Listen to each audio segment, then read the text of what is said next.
Halo anak-anak, kembali lagi dengan Ibu di pelajaran fikih tentang sholat Idain kelas 4. Nah, untuk pertemuan kali ini, Ibu akan mengajarkan tentang KD 2.1 menghayati ketentuan sholat Id. Dan yang kedua yaitu KD 4.1 mendemonstrasikan tata cara sholat Id. Oke, silahkan anak-anak, tolong disimak ya pembelajaran kali ini. Oke, untuk materi yang pertama, Ibu akan menerangkan menghayati ketentuan sholat Id. Nah, makna dari Idul Fitri menandakan berakhirnya waktu puasa Ramadan dan sering diartikan juga sebagai hari kemenangan.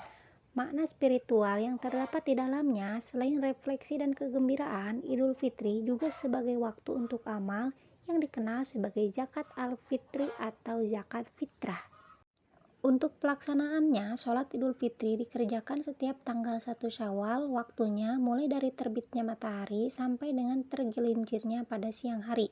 Cara mengerjakan sholat Idul Fitri sama seperti mengerjakan sholat lainnya, yaitu pada rakaat pertama sholat Idul Fitri setelah membaca doa iftitah bertakbir 7 kali, pada rakaat kedua sholat Idul Fitri setelah berdiri dari rakaat pertama bertakbir 5 kali.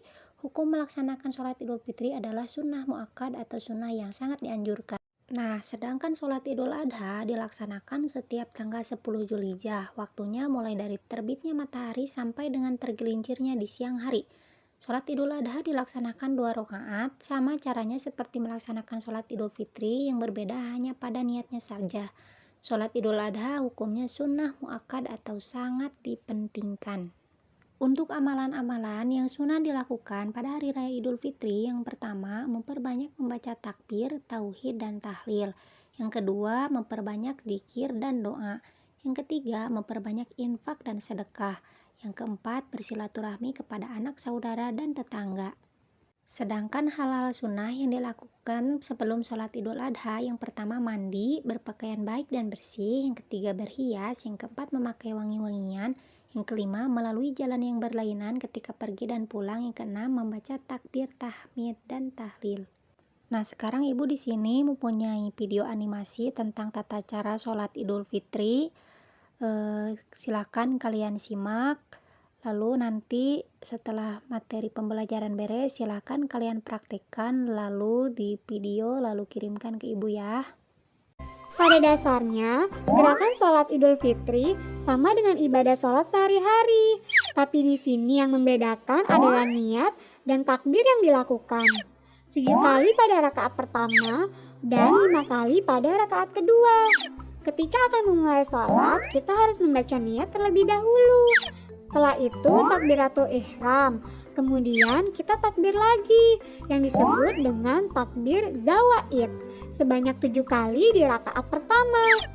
Di antara setiap takbir, kita membaca zikir, yaitu Subhanallah walhamdulillah wala ilaha illallah wallahu akbar. Setelah 7 kali takbir, kita membaca surat Al-Fatihah dan dilanjutkan dengan surat lainnya. Setelah itu ruku, i'tidal, sujud, duduk di antara 2 sujud. Kemudian sujud lagi dengan bacaan sama seperti bacaan yang kita baca ketika sholat 5 waktu dan sholat sunnah lainnya. Setelah itu kembali bangkit dari sujud dan bertakbir. Di rakaat kedua kita akan bertakbir sebanyak 5 kali dan di setiap takbir membaca zikir seperti pada rakaat pertama tadi. Setelah itu, masuk dalam gerakan dan bacaan sholat seperti biasa yang kita lakukan. Sampai terakhir, salam. Alhamdulillah, videonya sudah selesai. Tadi anak-anak sudah ya melihat animasi tata cara sholat Idul Fitri. Nah, sekarang Ibu di sini mempunyai 5 pertanyaan.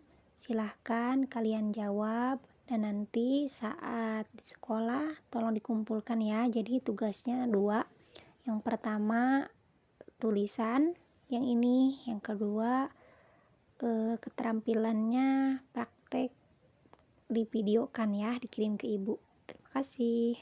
Nah, ini untuk pertanyaannya, silahkan dijawab ya anak-anak. Ada 5 pertanyaan, silahkan dijawab.